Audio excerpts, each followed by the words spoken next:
and the field of historical studies.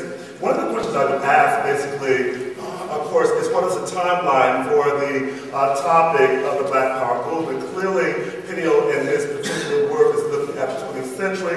I definitely think that there are earlier timelines that could be established from the 17th, even until the 19th century. Of course, with the arrival of the first 20 Africans in Jamestown, Virginia. Jamestown, of course, was the first colony to introduce slavery, and we do see some type of resistance being established there. In the 19th century, we certainly do look at, of course, Nat Turner. There was early movements, of course, from Gabriel Prosser. If you look at the book of Peter Wood, who was a professor at Duke University, he clearly wrote the book on Black Majority, the Negroes of Colonial South Carolina, and looked at the organizational activities in terms of fighting rebellion in that particular context. We can also see additional episodes through Frederick Douglass, of course, through his writing. The whole legacy and growth of Black abolitionists is another thing that we need to look at too. In terms of the Civil Rights Movement, which I clearly think is a major movement that, of course, had an impact on Black power, we see basically that there was not only the modern Civil Rights Movement of 1954 to 1965 that focuses on Brown versus Board of Education in 1954, but there were earlier Civil Rights Movement that focused on Plessy versus Ferguson in 1896. Also, the role of the Black church, I think, is a major institution, of course, that helped to fund what we now know as Black power. And from a philosophical perspective, I think that we need to define what do we mean by Black power. Clearly, many scholars have begun to look at this, and I think basically it is an idea or a philosophy which denotes that Blacks, of course, will define themselves and help to be in control of their own destiny and provide those economic spheres in which they can fund their own movements, as Alden Morris talks about in his book, The Origins of the Civil Rights Movement, Black Communities Organized for Change, in which he argues that the Black church has been the most powerful institution to fund the institution of change, as well as the only institution that African Americans own exclusively without white domination and control. So I think it's another thing we need to look at in terms of course, the whole idea of Black power. You talk about Malcolm X, but I think it's also interesting to talk about Malcolm's father. Of course, basically, who was an individual who was a Black Baptist minister, who, of course, was a strong Black nationalist, and who was killed for his nationalist activities, who I think, in part, helped to shape, of course, Malcolm's philosophy. Also, in the same sense, I think there's other existential implications that we have in the 20th century. The Million Man March that many of us know about, of course, that was a response to Newt Gingrich, Ingrid Whitnell, in which more than 1 million African-American men marched on Washington to have a change in terms of their perception, in terms of class distributions of economic empowerment for African-Americans. I think there's also some philosophical implications that need to be looked at in terms of what we mean by the various camps of African-Americans who have philosophical differences. Are we talking about integrations like Dr. King? Or are we talking about nationalists like, of course, Malcolm X?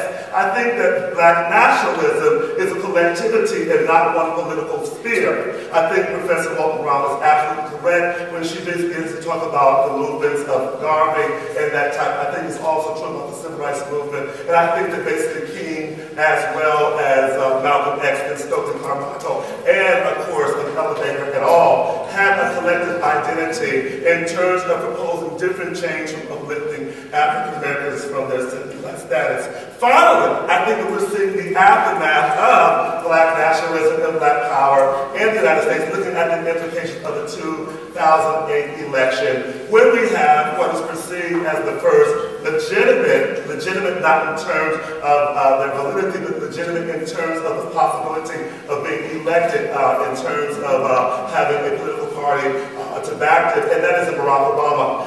In terms of seeing the efforts of earlier individuals who began to run from the presidency, whether that be Jesse Jackson, whether that be Al Sharpton, or whether that be Shirley Chisholm, who ran out of New York much earlier. The fact that we see now that we have an African-American, or I should say a president's candidate who happens to be African-American, who's taken very significantly and is a front runner in the Democratic Party, and who has a wide appeal of support by non-African-Americans exclusively, but cross-categorical support from various income levels, I think brings about the equation of the success of the Civil Rights Movement, Black Power movement, and Black nationalism in the United United States today. Thank you very much.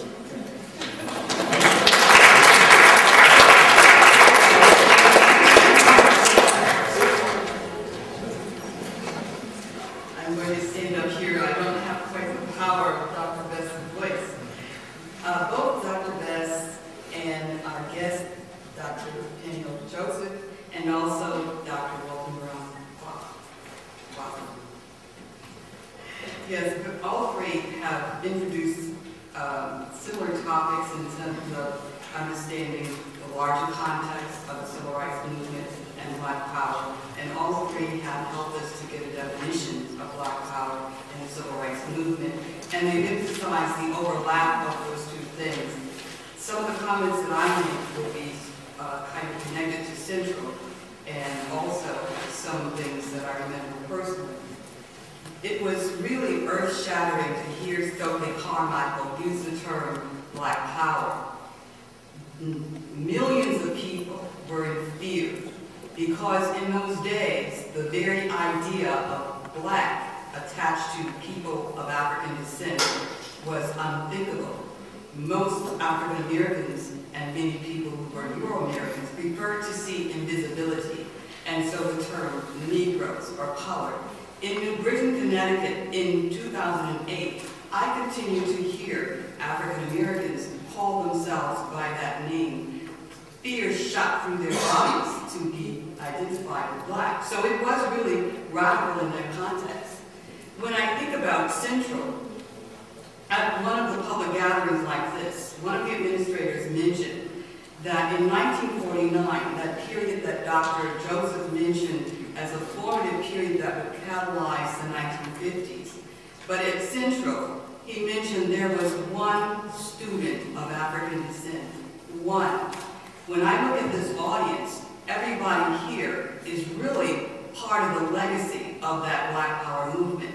All three presenters mentioned that the movement or movements opened the doors for many other movements.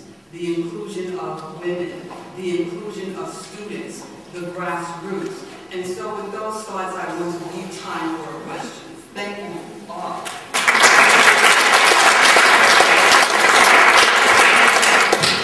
I'd like to invite questions from the audience. Yes.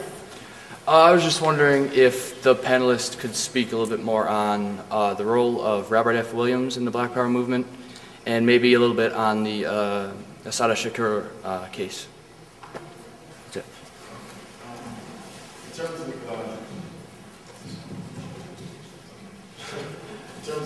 Robert F. Williams, Williams, who I do talk about in my book, he's an NAACP leader. He's kind of, what's interesting about Robert Williams, Williams was an NAACP leader in Monroe, North Carolina, who advocated armed self-reliance in the 1950s in Monroe, North Carolina against white terrorists who were persecuting the Black community. And so sometimes people say, well, Williams was a Black power activist.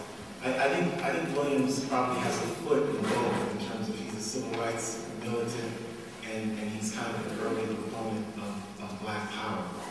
And I think Williams is one of the many people, if we take a deeper look at the 1950s, that we see the 50s, even though at the national level, certainly the civil rights movement is the movement, but there's a parallel movement with no name that even infiltrates aspects of civil rights and organizing. In terms of Assata Shakur is in Cuba in exile, and she was a former Black Panther who then